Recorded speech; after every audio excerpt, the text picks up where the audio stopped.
വുഡിയും മാരിയമ്മയുടെ third episode തുടങ്ങുമ്പോഴത്തേക്കും Maria ബൂജുവിനെ അന്വേഷിച്ചു വരുന്നു. പക്ഷേ ബൂജുവും മെറീനെ കാണുന്നത് കൊണ്ട് തന്നെ അവളോട് അവിടെ നിന്ന് മാറുവാനായിട്ട് അവനും സിഗ്നൽ കാണിക്കുകയാണ്. മാത്രമല്ല ബൂജുവിന്റെ ഒപ്പം തന്നെ സെക്രട്ടറി ഉണ്ടെന്ന് മനസ്സിലാക്കുന്ന മെറിയും പെട്ടെന്ന് തന്നെ അവിടെ നിന്നും രക്ഷപ്പെട്ടൊക്കെ പോകുന്നു.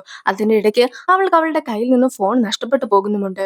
ബൂജുവിന് പരിചയമുള്ള ആരോ ആണ് കാറിൽ ഇരിക്കുന്നതെന്ന കാര്യം മെറിക്ക് മനസ്സിലാകുന്നുണ്ട്. കൂടാതെ ബൂജുവും ഇപ്പോൾ സെക്രട്ടറിനെ കൂട്ടിക്കൊണ്ട് അവിടെ നിന്നും പോകുന്നു. അങ്ങനെ ഇരിക്കെ ആന്റിയും ഉങ്സും നേരത്തെ പ്ലാൻ ചെയ്ത ആ ആളെ കാണാനായിട്ട് പോകാമെന്ന് പറഞ്ഞ് വണ്ടിയൊക്കെ സ്റ്റാർട്ട് ചെയ്ത് പോകുന്നുണ്ടെങ്കിൽ പോലും പെട്ടെന്ന് തന്നെ നമ്മുടെ മെറിയുടെ ഫോണൊക്കെ ബെല്ലടിക്കുന്ന ശബ്ദം അമ്മയും കേൾക്കുന്നു. അതുകൊണ്ട് തന്നെ അമ്മയും വണ്ടി അവിടെ നിർത്തുവാനായിട്ട് ആവശ്യപ്പെട്ടതിന് ശേഷം ആ ഒരു ഫോൺ എടുത്തിട്ട് ഇതാർക്കും നഷ്ടപ്പെട്ടു പോയതാണ്, അയാളെ ഇത് തിരികെ ഏൽപ്പിക്കണമെന്നൊക്കെ പറഞ്ഞിരിക്കുന്നു. മെറിയും ആന്റി മുങ്സും കാണാതെ അവിടെ ഉണ്ടായിരുന്ന ഒരു പട്ടിക്കൂട്ടിലേക്കായിരുന്നു ഒളിച്ചിരുന്നിട്ടുണ്ടായിരുന്നത്. അങ്ങനെ ഇരിക്കെ അവിടെ ഉണ്ടായിരുന്ന മെറീനെ ആന്റി കാണുമ്പോഴത്തേക്കും മെറിയും തന്റെ മുഖമൊക്കെ മറച്ചു പിടിക്കുന്നു. കൂടാതെ ആന്റിയുടെ കയ്യിൽ നിന്നും ഫോണും മേടിച്ചുകൊണ്ട് അവിടെ നിന്നും ഓടി രക്ഷപ്പെടുന്നുമുണ്ട്. വൂജു വീട്ടിലെത്തിയതിനു ശേഷം മെറീനെ കോൾ ചെയ്തിട്ട് കാറിലൊക്കെ വന്നിട്ടുണ്ടായിരുന്നത് എന്റെ റിലേറ്റീവ്സ് ആയിരുന്നു, അവരുടെ കണ്ണിൽ പെടാതിരുന്നത് വളരെയധികം നന്നായി. എന്തായാലും അധികം നാള് നീ ആ വീട്ടിലൊന്നും നിൽക്കുവാനായിട്ട് പ്ലാൻ ചെയ്യേണ്ട, എത്രയും വേഗം അവിടെ നിന്ന് പോകുന്നതാണ് ഏറ്റവും നല്ലതെന്ന് വൂജുവും അറിയിക്കുകയാണ്. മുത്തശ്ശിയെ ചെക്കപ്പൊക്കെ ചെയ്യുവാനായിട്ട് ചിൻകുങ്ങും അച്ഛനും കൂടി ഒന്നിച്ചെത്തിയതായിരുന്നു. അങ്ങനെ ഇരിക്കെ ചിൻകുങ്ങിന് കല്യാണപ്രായമൊക്കെ ആയെന്ന് മുത്തശ്ശി പറയുമ്പോഴത്തേക്കും ചിൻകുങ്ങിന്റെ മനസ്സിൽ ഇപ്പോഴും ബൂജുവാണ് ഉള്ളതെന്ന് അച്ഛനും അറിയിക്കുന്നു. സോ ചിൻകുങ്ങിനെ മരുമകളായിട്ടൊക്കെ കൂട്ടിക്കൊണ്ടു വരുന്നതിൽ തനിക്ക് ഒരുപാട് സന്തോഷം മാത്രമേ ഉള്ളൂ എന്ന് മുത്തശ്ശി അറിയിക്കുമ്പോഴത്തേക്കും മുത്തശ്ശിയുടെ കയ്യിൽ നിന്നും കൂടി പെർമിഷൻ കിട്ടിയ സ്ഥിതിക്ക് ബൂജുവിനെ പ്രപ്പോസ് ചെയ്യാമെന്ന് ചിൻകുങ്ങും തീരുമാനിക്കുന്നു. ഓഫീസിൽ നേരത്തെ എത്തിയിട്ടുണ്ടായിരുന്ന ചായയും വൂജു വരുന്നത് വരെ വെയിറ്റ് ചെയ്തൊക്കെ നിൽക്കുന്നു. അവനെ കണ്ട് കഴിയുമ്പോഴത്തേക്കും ഒന്നിച്ചാണ് ബില്ലിംഗ് സെക്ഷനിലേക്കൊക്കെ അവളും പോകുന്നത്. അങ്ങനെ ഇരിക്കെ അവർ ഓഫീസിനകത്തേക്ക് കടന്ന് കഴിയുമ്പോഴത്തേക്കും ഉൺസൂനെയും വൂജു കാണുന്നു. ആദ്യം കൊടുത്തിരുന്ന അതേ പണമൊക്കെ കൊടുത്തുകൊണ്ട് കോൺട്രാക്ട് പുതുക്കുന്നതിനെ കുറിച്ച് ഉൺസുവും വൂജുവിന്റെ അടുത്ത് പറഞ്ഞിട്ടുണ്ടായിരുന്നല്ലോ. വൂജുവും ആ ഒരു കോൺട്രാക്ട് ഒക്കെ സൈൻ ചെയ്യിച്ചിട്ടുണ്ടായിരുന്നു എന്ന് ഉൺസുവിന്റെ അടുത്തായിട്ട് അറിയിക്കുമ്പോഴത്തേക്കും അതൊരു ചലഞ്ച് എന്ന രീതിക്കായിരുന്നു ഉൺസു പറഞ്ഞിട്ടുണ്ടായിരുന്നെങ്കിലും ഇപ്പോൾ നീ അത്രയ്ക്ക് നന്നായിട്ട് തന്നെ വർക്കൊക്കെ ചെയ്യുമെന്ന കാര്യം എനിക്ക് നന്നായി അറിയാമായിരുന്നു എന്നൊക്കെ പറഞ്ഞുകൊണ്ട് മനസ്സിലാ മനസ്സോടെ ആണെങ്കിലും വൂജുവിനെ ഉൺസുവും പ്രശംസിക്കുന്നു. എന്നാലും നീ എങ്ങനെയാണ് മെറി ഡിസൈൻസിന്റെ സിഇഒയുമായിട്ട് സംസാരിച്ചിട്ട് കൂടുതലായിട്ട് ഒരു തുക പോലും മേടിക്കാതെ പഴയ അതേ രീതിക്ക് തന്നെ കോൺട്രാക്ട് ഒക്കെ പുതുക്കിയിട്ടുണ്ടായിരുന്നത്? എന്തെങ്കിലും ഡീൽ നിങ്ങൾക്കിടയിൽ നടന്നിട്ടുണ്ടായിരുന്നോ എന്നെല്ലാം തന്നെ ഉൺസ് ചോദിക്കുന്നുണ്ടെങ്കിൽ പോലും അതിനൊരു മറുപടി പറയാതെ വേണമെങ്കിൽ നീ തന്നെ നേരിട്ട് ചോദിച്ചു നോക്കേന്ന് പറഞ്ഞിട്ട് ബൂജുവും പോകുന്നു.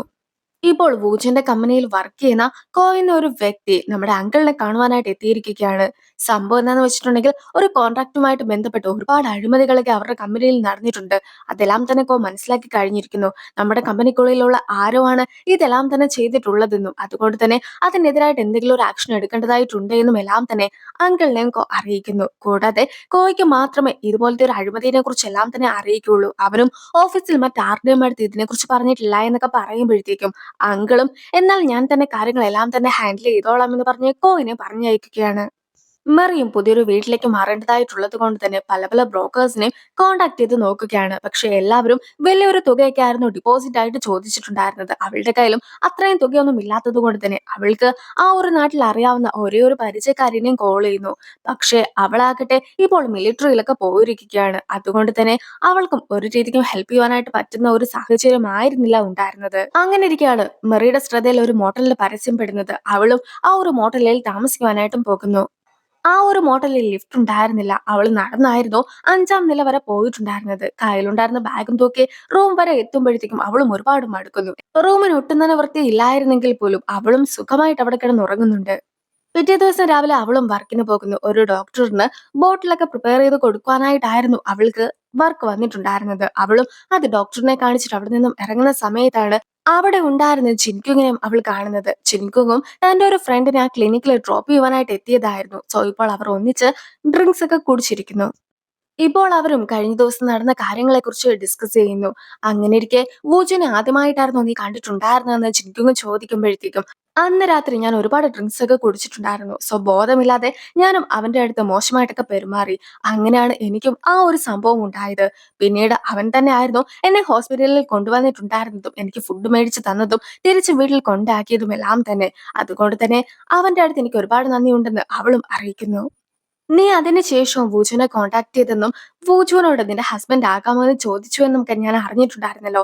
ഞാനും വൂജുവും ഒരുപാട് ക്ലോസ് ആണ്. അതുകൊണ്ടാണ് അവനും എന്റെ അടുത്ത് ഇങ്ങനത്തെ കാര്യങ്ങളെല്ലാം തന്നെ പറഞ്ഞിട്ടുണ്ടായിരുന്നതെന്നെല്ലാം ചിൻകുങ് പറയുമ്പോഴത്തേക്കും വൂജു എത്രത്തോളം കാര്യങ്ങളൊക്കെ ചിനിക്കുങ്ങിന്റെ അടുത്ത് പറഞ്ഞിട്ടുണ്ടേന്ന് അറിയത്തില്ലാത്തത് കൊണ്ട് തന്നെ മെറിയും താൻ അതൊരു തമാശയായിട്ടായിരുന്നു പറഞ്ഞിട്ടുണ്ടായിരുന്നതെന്ന് അറിയിക്കുന്നു.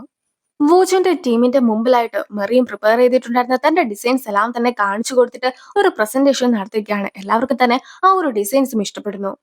അങ്ങനെ ആ ഒരു മീറ്റിംഗ് ഒക്കെ കഴിഞ്ഞു പോകുന്ന സമയത്ത് മെറിയുടെ അടുത്തായിട്ട് ഓയും നീ ഇന്ന് നൈറ്റ് ഫ്രീ ആണെങ്കിൽ നമുക്ക് ഒന്നിച്ച് ഫുഡൊക്കെ കഴിക്കാനായിട്ട് പോയാലോ എന്ന് ചോദിക്കുകയാണ്. ശരിക്കും ഒരു ടീം ഡിന്നർ ആയിരുന്നു കമ്പനിയിലെ ആൾക്കാർ പ്ലാൻ ചെയ്തിട്ടുണ്ടായിരുന്നത്. പക്ഷെ അതിന്റെ അകത്ത് മറീനെയും കൂടി ആഡ് ചെയ്യുന്നു. സോ ഇപ്പോൾ എല്ലാവരും കൂടി ഒന്നിച്ച് ഫുഡൊക്കെ കഴിച്ചുകൊണ്ടിരിക്കുന്ന സമയത്ത് ചായക്കും ഊജിന്റെ അടുത്തൊരു ക്രഷൊക്കെ ഉണ്ടായിരുന്നത് കൊണ്ട് തന്നെ നീ സിംഗിൾ ആണോ, നിനക്ക് കല്യാണം കഴിക്കുവാനായിട്ട് പ്ലാൻ ഒന്നും ഇല്ല എന്ന് ഫൂജുവിന്റെ അടുത്തായിട്ട് ചായയും ചോദിക്കുന്നു. നിലവിൽ കല്യാണത്തെക്കുറിച്ചൊന്നും തന്നെ താൻ ചിന്തിക്കുന്നില്ല എന്നും സിംഗിളായിട്ട് കുറച്ചു നാളും കൂടി താമസിക്കുവാനായിട്ടാണ് തന്റെ ആഗ്രഹമെന്നും വൂജുവും പറയുന്നുണ്ട്. അങ്ങനെയിരിക്കെ ഹാൻ താനും സിംഗിൾ ആണെന്നൊക്കെ അറിയിക്കുമ്പോഴത്തേക്കും ഹാൻ സിംഗിൾ ആയത് ഹാൻ പലരുടെയും അടുത്ത് പ്രൊപ്പോസലുമായിട്ട് പോയിട്ടുണ്ടായിരുന്നെങ്കിലും അവരെല്ലാവരും തന്നെ റിജക്ട് ചെയ്തത് കൊണ്ടാണ്. അതിന് പ്രധാനപ്പെട്ട കാരണം ഹാനിന്റെ ഒരു വീടില്ലാത്തതാണെന്നാണ് പറയുന്നത്. എങ്ങനെയെങ്കിലും ഒരു അപ്പാർട്ട്മെന്റ് ഒക്കെ മേടിക്കുകയാണെങ്കിൽ സിമ്പിൾ ആയിട്ടൊക്കെ ഒരു പെണ്ണിനെയും കിട്ടുന്നതായിരിക്കുമെന്നും അപ്പാർട്ട്മെന്റ് ഒന്നും സ്വന്തമായിട്ടില്ലാത്ത ആൾക്കാർക്കാണ് പെണ്ണ് കിട്ടാത്തതെന്നും ഓയും അറിയിക്കുന്നു. അങ്ങനെ ഇരിക്കെ ആയിരുന്നു ഓയും അവളുടെ നേരത്തെ നടന്നിട്ടുണ്ടായിരുന്ന ലക്കി ഡ്രോയിനെ കുറിച്ചൊക്കെ ഓർമ്മിപ്പിക്കുന്നത്. ഒരു ഡിപ്പാർട്ട്മെന്റ് സ്റ്റോറുകാര് പുതിയതായിട്ട് വിവാഹമൊക്കെ കഴിഞ്ഞ ദമ്പതിമാർക്കായിട്ട് ലക്കി ഡ്രോ മത്സരമൊക്കെ നടത്തിയതിന് ശേഷം ഒരു അപ്പാർട്ട്മെന്റ് ഫ്രീ ആയിട്ടൊക്കെ കൊടുക്കുന്നുണ്ടായിരുന്നു.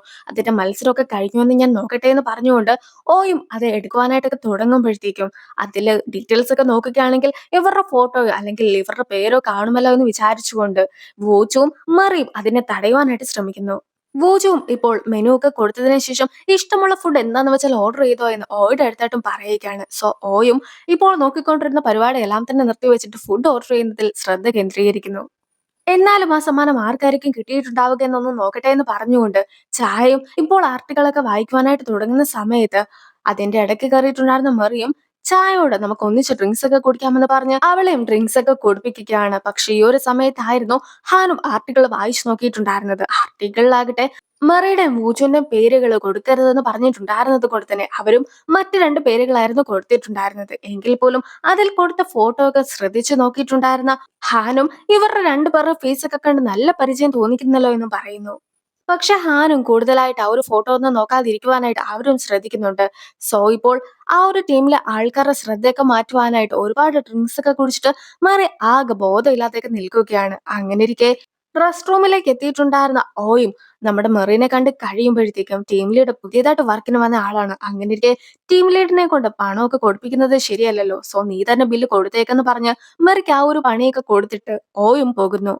അങ്ങനെ ഒരു പണി കിട്ടുമെന്ന് മെറിയും വിചാരിച്ചിട്ടുണ്ടായിരുന്നില്ല. അവളും അവളുടെ കയ്യിലുണ്ടായിരുന്ന കാർഡെല്ലാം തന്നെ കൊടുക്കുന്നുണ്ടെങ്കിലും കാർഡിലൊന്നും തന്നെ പണം ഉണ്ടായിരുന്നില്ല. അങ്ങനെ ഇരിക്കെ അവിടെ എത്തിയിട്ടുണ്ടായിരുന്ന ബൂച്ചു തന്റെ കാർഡ് കൊടുത്തിട്ട് ബില്ല് പേ ചെയ്യുന്നു.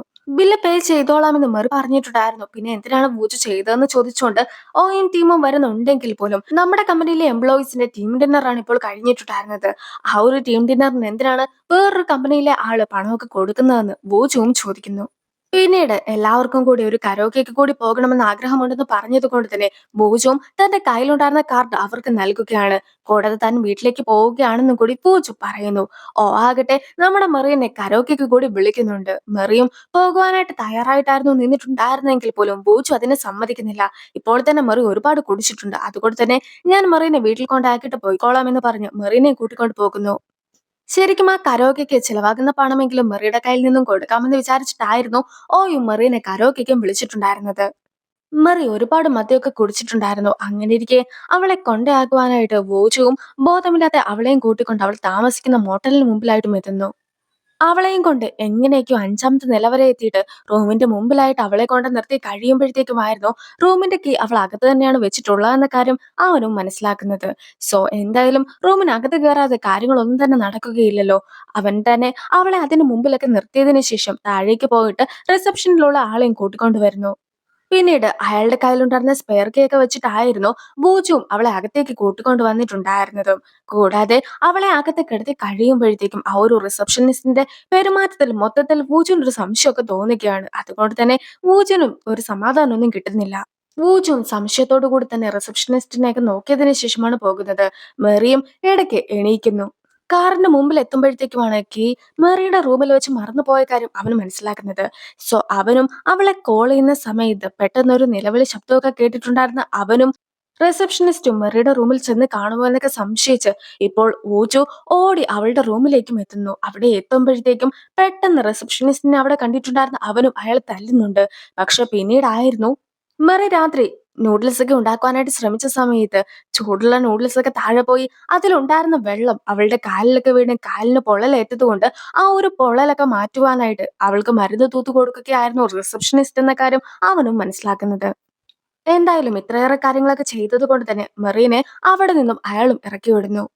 മെറി ലോൺ എടുക്കുകയൊക്കെ ചെയ്തിട്ടുണ്ടായിരുന്നല്ലോ, അതൊക്കെ തിരിച്ചടക്കേണ്ടതായിട്ടുണ്ട്. പിന്നെ നിലവിലുള്ള കമ്പനിയിൽ ഒരു എംപ്ലോയി ഉള്ളത് കൊണ്ട് തന്നെ അവൾക്ക് ശമ്പളം കൊടുക്കണം. പിന്നെ കമ്പനി ഇരിക്കുന്ന ബിൽഡിങ്ങിലെ റെന്റും കൊടുക്കണം. സോ ഒരുപാട് പണമൊക്കെ തനിക്ക് ആവശ്യമായിട്ടുണ്ട് എന്നും അതുകൊണ്ടായിരുന്നു ആ ഒരു വീടൊക്കെ തനിക്ക് സമ്മാനമായി കിട്ടിയപ്പോഴത്തേക്കും അത് വിൽക്കുവാനായിട്ട് പോലും പദ്ധതി ഇട്ടിട്ടുണ്ടായിരുന്നെന്നും മെറിയും അറിയിക്കുന്നു. അങ്ങനെ ഇരിക്കെ അവളുടെ കാലൊക്കെ ഒരുപാട് പൊള്ളിയത് കൊണ്ട് ഇപ്പോൾ അവർ ഒരിടത്ത് പോയിട്ട് മരുന്നൊക്കെ തൂക്കുകയാണ്. നിലവിൽ സോളിലുള്ള ആരെയും തനിക്ക് അറിയത്തില്ലാത്തത് കൊണ്ട് തന്നെ തൽക്കാലം ഓഫീസിൽ പോയി കിടന്ന് ഉറങ്ങാമെന്ന് മെറി പ്ലാൻ ഇടുന്നുണ്ടെങ്കിൽ പോലും ഇപ്പോഴും മെറീനെയും കൂട്ടിക്കൊണ്ട് നേരത്തെ സമാനമായി കിട്ടിയ അതേ അപ്പാർട്ട്മെന്റിലേക്ക് വൂജുവും പോവുകയാണ്. നീ രാവിലെ മുഴുവൻ വർക്ക് ചെയ്തിട്ട് രാത്രിയിൽ ആരും കാണാതെ മാത്രമേ ഈ വീട്ടിൽ കയറാവൂ. മാത്രമല്ല നേരം വെളുക്കുന്നതിന് മുമ്പ് പോവുകയും ചെയ്യണം. ഒരിക്കലും സെക്രട്ടറി നീ ഈ വീട്ടിൽ താമസിക്കുന്ന കാര്യം അറിയുകയേ ചെയ്യരുതേ എന്നെല്ലാം തന്നെ വൂജുവും മെറിയുടെ അടുത്തായിട്ട് പറഞ്ഞു കൊടുക്കുന്നു. കമ്പനിയിലെ വർക്കർ ആയിട്ടുണ്ടായിരുന്ന കോവിനെ കാണിക്കുകയാണ്. കോ ആയിരുന്നല്ലോ നേരത്തെ അങ്കിളുടെ അടുത്ത് കമ്പനിയിൽ നടക്കുന്ന അഴിമതികളെ കുറിച്ചെല്ലാം തന്നെ പറഞ്ഞു കൊടുത്തിട്ടുണ്ടായിരുന്നത്. അങ്ങനെയിരിക്കെ അടുത്ത വീക്കെൻഡ് മകരമായിട്ട് ഫിഷിങ്ങിനൊക്കെ പോകാനായിട്ട് പ്ലാൻ ചെയ്തിട്ടുണ്ട് എന്ന് കോയും അങ്കിളിനെ കാണുമ്പോൾ പറയുന്നുണ്ട്. ചെയർമാൻ എനിക്ക് നൽകിയ എനർജി ഡ്രിങ്ക് ആണ് ഇത്. നീ ഒരുപാട് വർക്കൊക്കെ ചെയ്യുന്നതല്ലേ, സോ ഇത് നിനക്ക് ഇരിക്കട്ടെ എന്ന് പറഞ്ഞ് കയ്യിലുണ്ടായിരുന്ന ഒരു എനർജി ഡ്രിങ്ക് അങ്കിളും കോയിന് കൊടുക്കുന്നു. പക്ഷെ ശരിക്കും ആ ഒരു എനർജി ഡ്രിങ്കിന്റെ അകത്ത് സ്ലീപ്പിംഗ് പിൽസ് ഒക്കെ ഇട്ടിട്ടുണ്ടായിരുന്നു. അതൊന്നും തന്നെ അറിയാതെ കോയും ആ എനർജി ഡ്രിങ്ക് കുടിച്ചതിന് ശേഷമാണ് വണ്ടി ഓടിക്കുന്നത്. അങ്ങനെ ഇരിക്കെ അയാളുടെ വണ്ടിയും അപകടത്തിൽ പെടുന്നു. ഇതെല്ലാം തന്നെ അങ്കിളുടെ പ്ലാൻ ആയിരുന്നു. അതായത് കമ്പനിയിൽ നടന്നിട്ടുണ്ടായിരുന്ന അഴിമതികൾക്കെല്ലാം തന്നെ പിന്നില് അങ്കിളായിരുന്നു. പക്ഷെ ഈ ഒരു കാര്യം കോയിന് മാത്രമല്ലേ അറിയിക്കുള്ളൂ. അതുകൊണ്ടാണ് അങ്കിളും മനഃപൂർവ്വമായിട്ട് കോയിനെ കൊലയ്ക്ക് കൊടുത്തത്.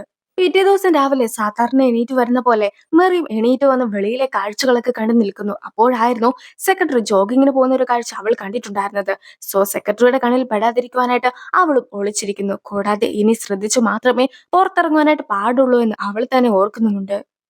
നിലവില് സമ്മാനമായിട്ട് ഭൂജനും മെറിക്കും ഒരു അപ്പാർട്ട്മെന്റ് ഒക്കെ കൊടുത്തിട്ടുണ്ടല്ലോ. എങ്കിലും PR-ന്റെ ഭാഗമായിട്ട് സിഒയുടെ അടുത്തായിട്ടും ആ ഒരു അപ്പാർട്ട്മെന്റ് ഒക്കെ കാണുവാനായിട്ട് അവിടെ പോകണമെന്ന് സെക്രട്ടറി അറിയിക്കുകയാണ്. കഴിഞ്ഞ തവണ ലക്കി ഡ്രോ നടന്ന സമയത്ത് തെറ്റായിട്ടുള്ള ആൾക്കാർക്കായിരുന്നല്ലോ നമ്മൾ സമ്മാനം കൊടുത്തിട്ടുണ്ടായിരുന്നത്. അതിന് കാരണം നീയാണ്. അതുകൊണ്ട് തന്നെ അടുത്ത തവണയെങ്കിലും നീ മര്യാദയ്ക്ക് കാര്യങ്ങളൊക്കെ ചെയ്യണമെന്ന് പറഞ്ഞുകൊണ്ട് സിഒയും സെക്രട്ടറിനെ പറഞ്ഞയക്കുന്നു. യഥാർത്ഥത്തിൽ സിഒയുടെ ബുദ്ധിമോശം കൊണ്ടാണ് ഇതുപോലൊരു അബദ്ധമൊക്കെ പറ്റിയിട്ടുണ്ടായിരുന്നെങ്കിലും സിഒ അത് സമ്മതിച്ചു തരാതെ എല്ലാ കുറ്റങ്ങളും സെക്രട്ടറിയുടേതാണെന്നൊക്കെ പറഞ്ഞു പരത്തുവാനായിട്ടായിരുന്നു ശ്രമിച്ചിട്ടുണ്ടായിരുന്നത്. ഇപ്പോൾ സെക്രട്ടറി മെറീനെ കോൾ ചെയ്തിട്ട് ഒരു ദിവസം സിഒ നിങ്ങളെ വീട്ടിൽ വന്ന് കാണുന്നതായിരിക്കുമെന്ന് അറിയിക്കുന്നു. വണ്ടി ഓടിച്ചുകൊണ്ടിരുന്നതിനിടയ്ക്ക് ഉറക്കം വന്നിട്ടുണ്ടായിരുന്ന കോയിക്ക് വാഹനാപകടം പറ്റി മരണപ്പെട്ടു പോയെന്നുള്ള കാര്യമെല്ലാം തന്നെ ഇപ്പോൾ അങ്കിളും മുത്തശ്ശിനെ അറിയിക്കുന്നു. ഇത്രയും കാലം കമ്പനിക്ക് വേണ്ടി വർക്ക് ചെയ്തിട്ടുണ്ടായിരുന്ന ആളായിരുന്നല്ലോ കോ. അതുകൊണ്ട് തന്നെ പെട്ടെന്ന് കോ മരണപ്പെട്ടു പോയെന്നൊക്കെ അറിഞ്ഞപ്പോഴത്തേക്കും മുത്തശ്ശിക്ക് ഒരുപാട് വിഷമം തോന്നുന്നു. മുത്തശ്ശിക്കും അണ്ടൊക്കെ കൂടണമെന്നുണ്ടായിരുന്നെങ്കിൽ പോലും മുത്തശ്ശിയുടെ ആരോഗ്യം ശരിയല്ലാത്തത് കൊണ്ട് തന്നെ ഇപ്പോൾ മുത്തശ്ശിക്ക് പകരമായിട്ട് അങ്കിളാണ് അടക്ക് കൂടുവാനായിട്ട് പോകുന്നത്. അങ്കിൾ കാരണമായിരുന്നു കോ മരിച്ചതെങ്കിൽ പോലും അങ്കിളും ഇപ്പോൾ കോയിന്റെ ഫാമിലിയുടെ അടുത്തെല്ലാം തന്നെ വളരെ സ്നേഹത്തിലൊക്കെയാണ് പെരുമാറുന്നത്. സെക്രട്ടറി രാവിലെ ജോഗിങ്ങിന് പോകുകയാണ്. സെക്രട്ടറിയുടെ ടീമിന്റെ കൂടെ തന്നെ ആയിരുന്നു ജിനിക്കുങ്ങും ഉണ്ടായിരുന്നത്. സോ ഇവർ ഒന്നിച്ച് ജോഗിംഗ് ഒക്കെ ചെയ്യുന്ന സമയത്ത് സിഒ തന്നെ കുറ്റപ്പെടുത്തി ഓരോരോ കാര്യങ്ങൾ പറഞ്ഞതിനെ കുറിച്ചെല്ലാം തന്നെ സെക്രട്ടറിയും ഓർക്കുന്നു. ഒരു കൂട്ടമായിട്ടൊക്കെ ആയിരുന്നു സെക്രട്ടറി ഓടിയിട്ടുണ്ടായിരുന്നെങ്കിൽ പോലും ഇപ്പോൾ ആ കൂട്ടത്തിൽ നിന്ന് മാറി ഒറ്റയ്ക്കൊക്കെ ഓടിയിരുന്ന സെക്രട്ടറിനെ ജിൻകുങ്ങും ശ്രദ്ധിക്കുകയാണ്. അന്നത്തെ ദിവസം രാത്രി മെറിയും അപ്പാർട്ട്മെന്റിലേക്ക് തിരിച്ചെത്തിയിരിക്കുകയാണ്. കൂടാതെ അവളവിടെ ഉള്ള കാര്യം ആരും തന്നെ അറിയുവാനായിട്ട് പാടില്ലല്ലോ. സോ അവളും ഫോണിലെ ഫ്ലാഷ് ഉപയോഗിച്ചുകൊണ്ടാണ് ഓരോരോ കാര്യങ്ങളൊക്കെ ചെയ്യുന്നത്. മെറി രാത്രി ഉറങ്ങുവാനായിട്ട് കിടക്കുമ്പോഴത്തേക്കും ഒരു മോസ്കിറ്റോ അവളെ ശല്യം ചെയ്യുന്നു. അവളും മോസ്കിറ്റോനെ കൊല്ലുവാനായിട്ട് കൈകൊണ്ട് രണ്ടു മൂന്ന് അടിയൊക്കെ അടിച്ച് കഴിയുമ്പോഴത്തേക്കും ആ ക്ലാപ്പ് ചെയ്യുന്ന സൗണ്ട് കാരണം അവിടുത്തെ ലൈറ്റ്സ് എല്ലാം തന്നെ കത്തുന്നു. അവളും ലൈറ്റ്സ് ഓഫ് ആക്കുവാനായിട്ട് ശ്രമിക്കുന്നുണ്ടെങ്കിലും അവള് ലൈറ്റ് ഓഫ് ആക്കുന്നതിനനുസരിച്ച് തന്നെ ലൈറ്റ്സ് ഓൺ ആയിക്കൊണ്ടും ഇരുന്നു. വർക്ക് കഴിഞ്ഞ് എത്തിയിട്ടുണ്ടായിരുന്ന സെക്രട്ടറിയും ഇപ്പോൾ മെറിയുടെ അപ്പാർട്ട്മെന്റിൽ ലൈറ്റ്സ് ഒക്കെ ഓണും ഓഫും ആകുന്നത് ശ്രദ്ധിക്കുകയാണ്. സോ സെക്രട്ടറിയും അവളെ കാണുവാനായിട്ടും എത്തുന്നു. മെറി ഇതുവരെ ആയിട്ടും അവളുടെ കാറിന്റെ ഡീറ്റെയിൽസ് ഒന്നും തന്നെ കൊടുത്തിട്ടുണ്ടായിരുന്നില്ല. സോ പാർക്കിംഗ് ഏരിയയിൽ ഈ ഒരു ഡീറ്റെയിൽസ് എല്ലാം തന്നെ കൊടുക്കേണ്ടതായിട്ടുണ്ട് എന്ന് പറഞ്ഞിട്ട് ഒരു ഫോം ഫില്ല് ചെയ്യുവാനായിട്ട് ഇപ്പോൾ മെറിക്കും സെക്രട്ടറി കൊണ്ടുവന്ന് കൊടുക്കുകയാണ്. പെട്ടെന്ന് റൂമിൽ ലൈറ്റ്സ് ഒക്കെ കത്തിയിട്ടുണ്ടായിരുന്നു. പക്ഷേ ലൈറ്റ്സ് ഓഫ് ആക്കുവാനായിട്ട് എനിക്ക് സാധിച്ചില്ല എന്ന് മറിയ അറിയിക്കുമ്പോഴത്തേക്കും സെക്രട്ടറിയും ക്ലാപ്പ് ചെയ്യുന്ന സൗണ്ടിനൊക്കെ അനുസരിച്ചാണ് ലൈറ്റ്സ് ഒക്കെ കത്തുന്നത്. അങ്ങനെ നമുക്ക് ക്ലാപ്പ് ചെയ്ത് തന്നെ ലൈറ്റ്സ് ഒക്കെ കൺട്രോൾ ചെയ്യുവാനായിട്ട് സാധിക്കുമെന്ന് അവളെയും അറിയിക്കുന്നു. സെക്രട്ടറിയും അപ്പാർട്ട്മെന്റ് മൊത്തത്തിൽ ഒന്ന് നിരീക്ഷിച്ചിട്ടൊക്കെ ഉണ്ടായിരുന്നു. അങ്ങനെയിരിക്കെ ഇതുവരെയായിട്ടും നിന്റെ ഹസ്ബൻഡിന്റെ കാർ പാർക്കിംഗ് ഏരിയയിൽ വന്നിട്ടില്ല.